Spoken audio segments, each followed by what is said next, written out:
Good evening everyone. अगर मेरा आवाज का अगर क्लियर सुनाई दे रहा है तो टाइप यस।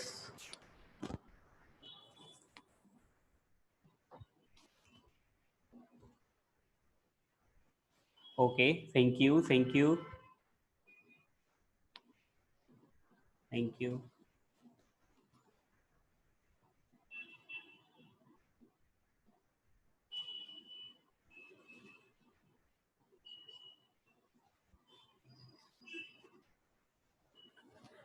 ओके, स्टार्ट करते हैं हम लोग। पिछले लेक्चर में पावर चला गया था तो बीच में ही रोकना पड़ गया था। Torque on electric dipole and potential energy due to electric dipole. तो पहले तो टॉर्क वाला एक बार फिर से समझ लेते हैं, फिर हम लोग वर्क डन या पोटेंशियल एनर्जी पे आएंगे। Work done due to electric dipole से पहले टॉर्क। इलेक्ट्रिक डाइपोल यहाँ पे ये minus charge, minus Q plus Q, एक इलेक्ट्रिक फील्ड, ये वाले चार्ज पे फोर्स लगा इधर क्यू ई, इस वाले चार्ज पे इधर फोर्स लेफ्ट में क्यू ई, ये डाइपोल का length 12,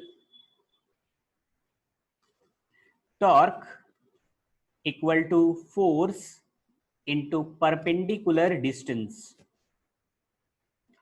torque equal to force is Q E into perpendicular distance, ये P, दोनों फोर्स के perpendicular distance. In this triangle sine theta equal to P by 2L, P divided by 2L, P is equal to 2L sin theta। Torque equal to Q E into P की जगह पे 2L sin theta. Torque equal to Q into 2L, Q into 2L is PE, Q into 2L is P into E sin theta. तो torque equal to PE sin theta. Torque equal to P vector cross E vector. If theta equal to 90, torque equal to PE sin 90, torque equal to PE, value of sin 90 is 1, so torque equal to PE। If theta equal to 0, PE sin 0, torque equal to sine 0 का value 0, तो torque equal to 0। तो finally जो torque का formula आया वो अपना आया PE sin theta. अब इसके बाद हम लोग जाते हैं वर्कडन पे, वर्कडन कैलकुलेट करते हैं।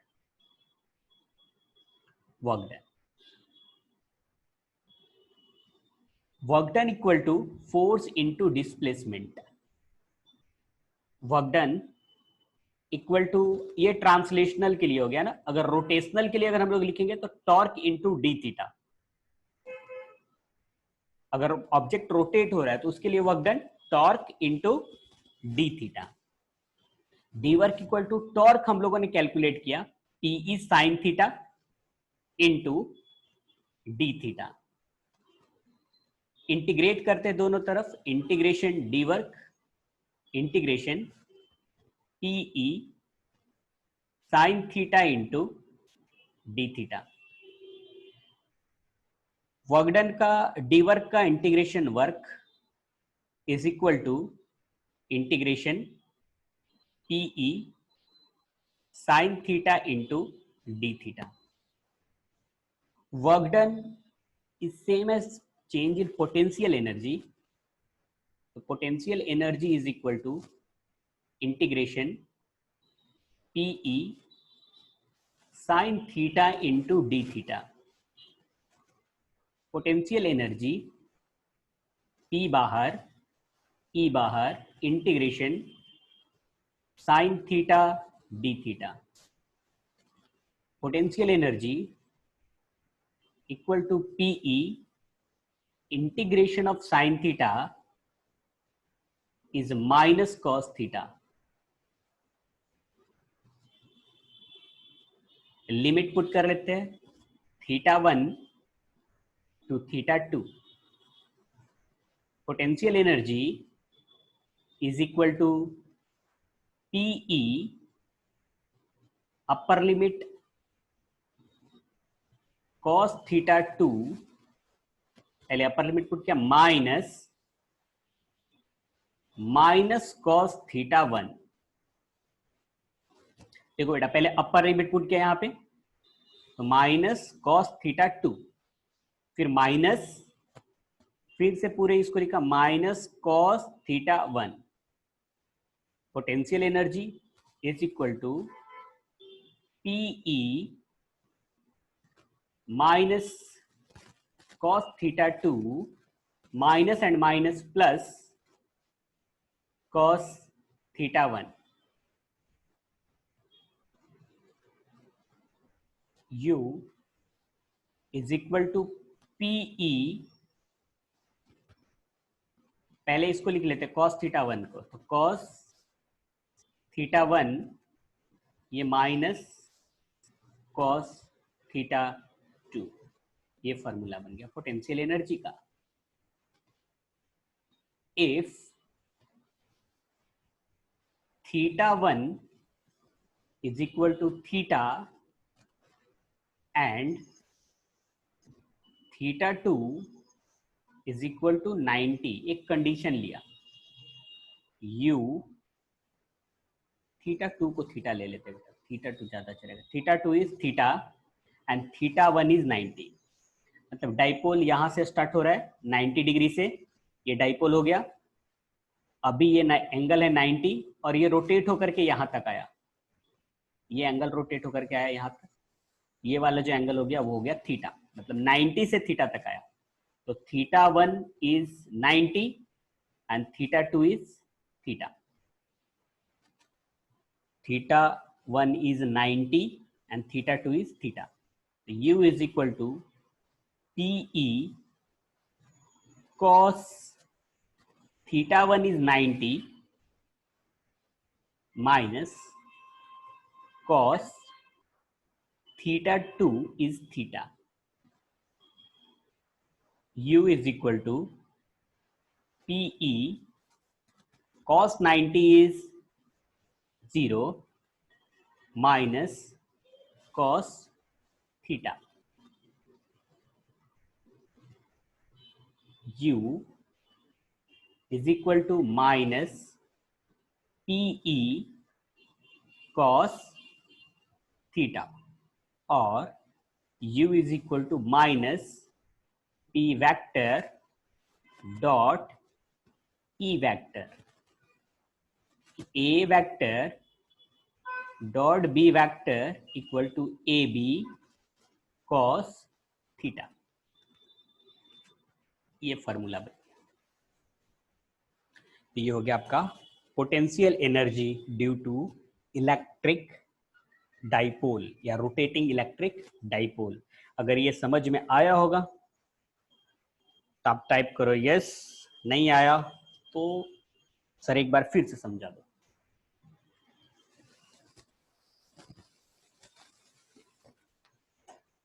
अंजलि को आ गया समझ में, भक्ति को, सोनम को, sir 1 second Anjali, okay sir explain once again, अनाफ ओके, फिर से समझाओ सर प्राची, ओके मतलब बहुत सारे का है कि फिर से समझा, ठीक है फिर से समझाते हैं, ओके हर्ष भी वंस अगेन, ठीक है।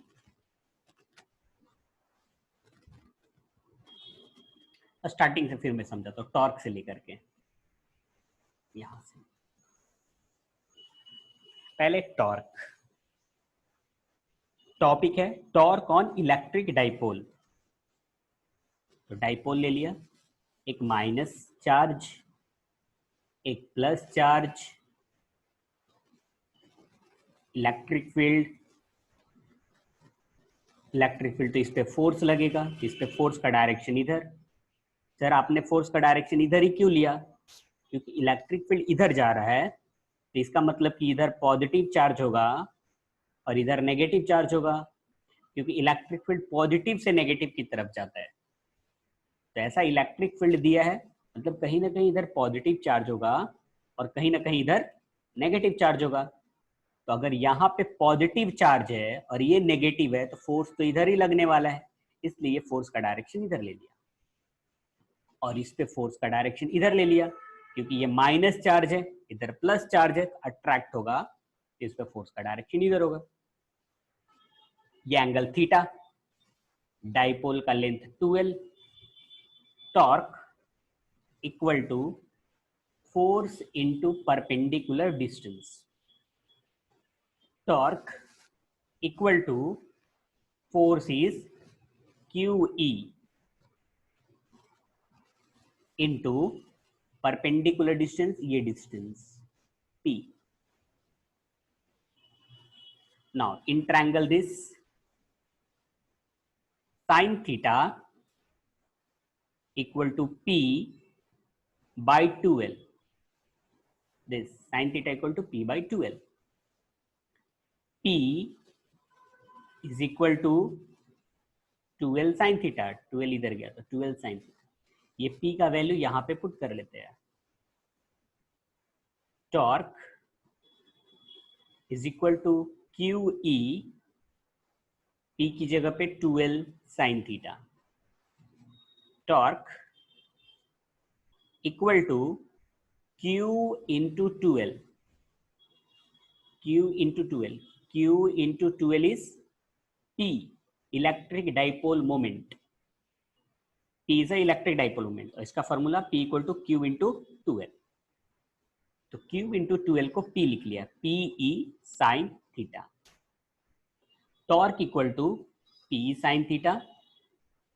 टॉर्क वेक्टर में लिखा तो P क्रॉस E, क्योंकि A vector cross B vector equal to AB sin theta.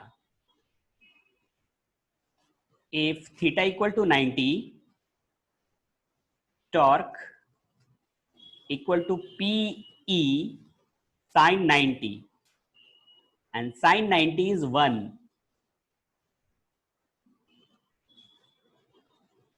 Torque equal to P into E. If theta equal to 0, torque equal to PE sin 0. So torque equal to 0 because sin 0 is 0. Means finally अपने पास जो formula आया torque का वो आया PE sin theta. Now अब हम लोग को कैलकुलेट करना है वर्क डन या चेंज इन पोटेंशियल एनर्जी. तो टॉर्क के बाद अब work done. Work done equal to torque into D theta. जब भी कोई ऑब्जेक्ट रोटेट होता है ना, तो उसके लिए वर्क डन आता है torque into D theta. Work done is equal to torque is PE sin theta into D theta. Work done is equal to integration PE sin theta into D theta. Integration of d work is work equal to integration P sin theta into d theta. Doing of work is energy. So work done can be written as energy is equal to integration P sin theta into d theta. U is equal to PE constant, उसको बाहर कर लिया, integration sine theta into D theta. U is equal to PE sine theta का integration minus cos theta, PE minus cos theta. Limit theta 1 to theta 2. U is equal to PE, upper limit put कर लेते हैं तो minus cos theta 2 minus अब theta 1 put करेंगे, minus cos theta 1 टीई minus cos theta 2 minus and minus get plus cos theta 1 टीई, इसको पहले लिख लिया cos theta 1 minus cos theta 2। तो फाइनली ये पोटेंशियल एनर्जी का फॉर्मूला मिल गया। अब इसमें एक कंडीशन ले लिया, if theta 2 is equal to theta and theta 1 is equal to 90, theta 2 की जगह पे थीटा पुट कर लेंगे, थीटा 1 की जगह पे 90, u is equal to PE cos 90 minus cos theta, PE cos 90 is 0 minus cos theta, u is equal to minus P cos theta, u is equal to minus P vector dot E vector, because A vector dot B vector equal to AB cos theta. AB cos theta is A vector dot B vector, P cos theta is P vector dot E vector. तो ये formula बन गया minus P vector dot E vector। जिनको नहीं समझ में आएगा वो एक बार रिप्लाई कर देंगे अगर आपको समझ में आया तो, अगर नहीं समझ में आया तो फिर से आप टाइप कर सकते हैं, सर फिर से समझा, कोई प्रॉब्लम नहीं है। हर्ष समझ में आया? जानवी, प्राची,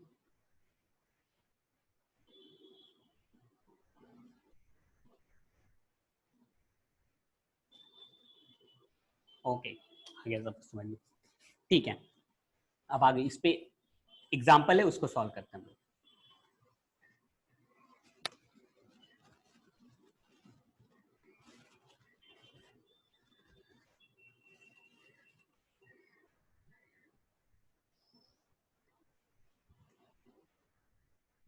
ये क्वेश्चन है बेटा 8.14,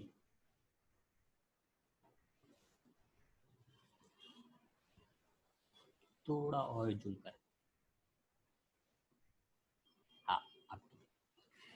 An electric dipole consists of two opposite charge, each of magnitude 1 microcoulomb, separated by 2 centimeter। तो ये तो डाइपोल का वैल्यू दिया है, क्योंकि टू अपोजिट चार्ज है जिसका वैल्यू है 1 माइक्रोकूलम। तो एक प्लस है, प्लस क्यू, और एक है minus Q. Plus and minus दोनों का वैल्यू यहाँ पे 1 माइक्रोकूलम भी है और ये भी है 1 माइक्रोकूलम, और दोनों के बीच का डिस्टेंस 2L का वैल्यू दिया है 2 सेंटीमीटर। आगे, the dipole is placed in external field E is equal to 10 raised to 5 Newton पर कूलम, ये दिया है यहाँ पे। First question, the maximum torque exerted by the field on the dipole, maximum torque. तो टॉर्क का formula PE sine theta,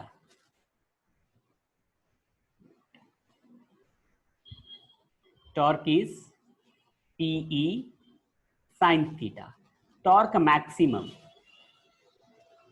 should be is equal to PE sin 90, क्योंकि sin 90 का वैल्यू 1 होता है तो मैक्सिमम हो जाएगा। तो torque maximum is equal to P का वैल्यू,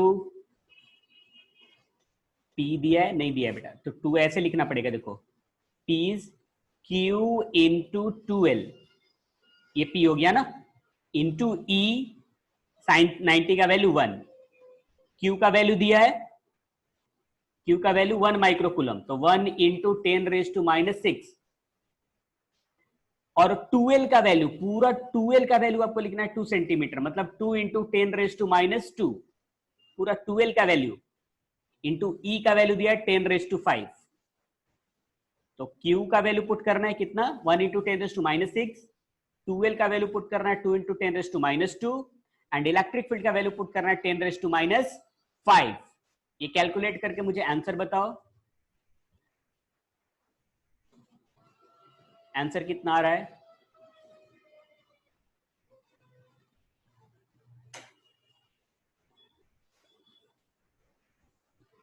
आंसर फास्ट देखते कौन बताता है पहले, पहले एंड सही भी, राइट एंड करेक्ट। क्या बात है, इसका आंसर आया भक्ति का 2 इंटू 10⁻⁻3। ओके, फिर धीरज का आया, और अच्छा आंसर में थोड़ा डिफरेंस अभी आ रहा है, अभी 2 इंटू 10⁻, इतना। अच्छा सोनम का भी आया। ओके प्रियांशु बेटा, आपका आंसर मुझे समझ में नहीं आया, आपने नेगेटिव लिखा है कुछ। टॉर्क में नेगेटिव नहीं ना, टॉर्क में पी साइन थीटा इसे। ओके छाया का आया, प्रज्ञा आया, Harsh, Sahil, Anjali, very good very good. Okay okay very good, इन सबका आंसर आया है प्रोफ, देख लेता हूँ मैं भी कि क्या आंसर आया, अगर ये आया होगा तो करेक्ट है। 2 इंटू 10⁻⁻3। ओके नेक्स्ट वाले में आते हैं, इसका सेकेंड पार्ट में समझाता हूँ। सेकेंड पार्ट,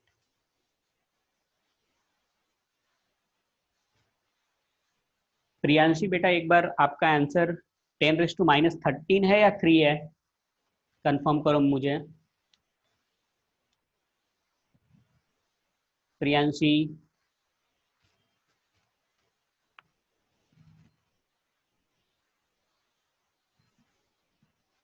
-13 है, प्रियांशी -13 या -3?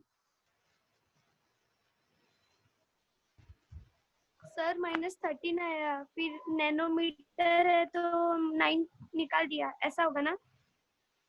ओके मैं इधर सॉल्व करता हूँ,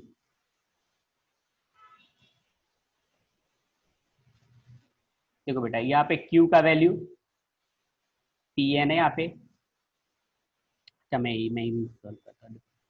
T max is equal to Q का वैल्यू दिया है 10⁻⁻6, 2 इंटू 10⁻⁻6 का इंटू Q इंटू 12 का value 2 into 10⁻² into electric field is 10⁵ दिया था ना 5, तो देखो कितना आएगा 2 इंटू 10⁻⁻6 एंड -2 इज -8 इंटू 10⁻, ये 5 है बेटा, ये 5 है, ये माइनस है ना, यहाँ पे मिस्टेक हुआ होगा, तो 2 इंटू 10⁻³ न्यूटन मीटर ऐसा आएगा। ओके इसका सेकेंड पार्ट,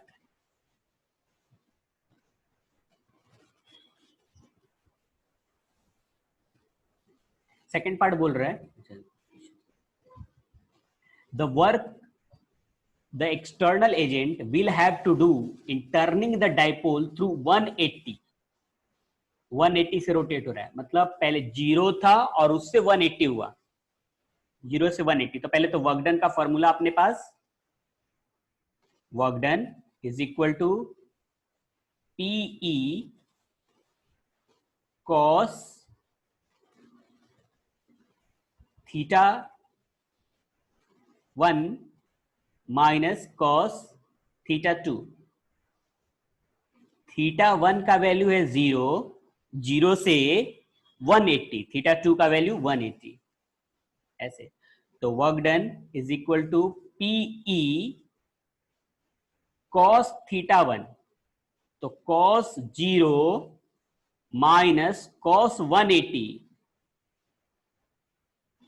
PE cos 0 का value 1, cos 0 is 1 minus -1, cos 180 is -1, तो माइनस माइनस प्लस हो जाएगा, तो हो जाएगा Pe into 2, that is 2Pe। इसको कैलकुलेट करके बताओ आंसर कितना आ रहा है बेटा, फटाफट जल्दी। क्या बात है, किसका आया? उस टाइम तो भक्ति का आया था, इसमें ऊपर में तनिष्का, तनिष्का। ओके, सोनम का भी राइट है, छाया का राइट है, हर्ष का राइट है, वेरी गुड। मोनिका का भी राइट, अपूर्वा राइट है, साहिल का भी करेक्ट है, अंजलि का भी करेक्ट, हर्ष, प्रियांशी एक बार आंसर देना बेटा, मोनिका, भक्ति, very good very good very good very good. सबका आया, सबका आया, अनफ का आया। अच्छा, इसमें से और देख लेता हूँ मैं, इसमें से देखेंगे ना तो पता चलेगा कौन सोया है। सौरभ का आंसर आया। सौरभ, अगर मेरा आवाज सुनाई दे रहा है तो आप कैलकुलेट किए हो या नहीं किए हो, डजंट मैटर, आप यस टाइप करो अगर मेरा आवाज सुनाई दे रहा है तो। सिर्फ मैं ये देखना चाहता हूँ कि आप हो या नहीं, लेक्चर में आप हो या नहीं, सिर्फ मैं ये चेक करने के लिए सिर्फ कह रहा हूँ। सौरभ, अगर आप हो, कुछ आप टाइप करो, ओके, हाँ सर हैं, ऐसा। हाँ, वेरी गुड, है। Okay, thank you. Rishi, am I audible? हाँ, वेरी गुड, ऋषि भी है। ऐसे चेक करने से पता चल जाता है ना।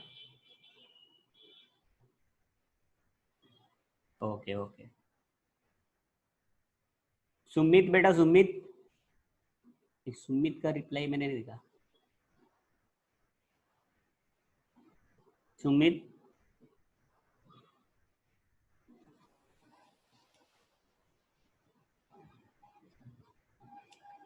सुमित जयसवार है। ओके, ठीक है, thank you. Okay, next topic पे आते हैं हम लोग। इसका आंसर है 4 इंटू 10⁻³ 4 इंटू 10⁻³ चलो आ जाते हैं हम लोग नेक्स्ट टॉपिक पे।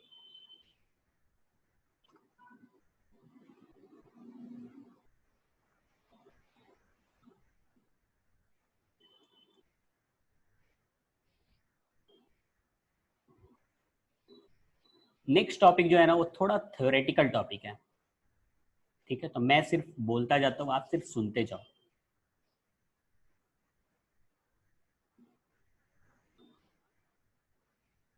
थोड़ा थ्योरी है। टॉपिक है conductor and insulator. Conductor, insulator, free charge, bond charge inside the conductor, इसके बारे में थ्योरेटिकल। पहले कंडक्टर एंड इंसुलेटर की बात करें तो ये बात हम लोग को पहले से भी पता है, कंडक्टर के बारे में और इंसुलेटर के बारे में बहुत इंफॉर्मेशन लोग पता है कि कंडक्टर क्या है। तो कंडक्टर है जो इलेक्ट्रिसिटी कंडक्ट करेगा, जिसका कंडक्टिविटी हाई होता है, जिसका टेम्परेचर इंक्रीज होने से रेजिस्टेंस इंक्रीज होता है, वो कंडक्टर होता है। अगर इलेक्ट्रोस्टैटिक्स से बात करें, कंडक्टर की बात करें कि कंडक्टर सर कैसे पता चलेगा, तो कभी कभी आप देखना, अचानक से कभी आप कोई डोर आप टच करते हो ना बारिश के मौसम में, या कभी ऐसे भी, तो आपको जर्क लगता है, ऐसा लगता है कि करंट लग गया कभी कभी। जबकि वुड को टच करते हैं या कभी कभी किचन में बर्तन को भी टच करो ना तो कभी कभी ऐसा लगता है कि करंट लग रहा है, कभी जर्क लग रहा है। तो ये ऐसा इसलिए होता है कि जब हम लोग बॉडी फ्रिक्शन की वजह से जो चार्ज है वो मूव करना शुरू हो जाता है, और जब मूव करना शुरू होता है तो करंट प्रोड्यूस होना शुरू होता है, जो हम लोग को जर्क के में फील होता है। ये जर्क किसी किसी पर्सन को ज्यादा लगता है, किसी किसी पर्सन को कम लगता है, वो depending on the static charge, किसी के बॉडी में ज्यादा स्टैटिक चार्ज बनता है, किसी के बॉडी में कम स्टैटिक चार्ज बनता है।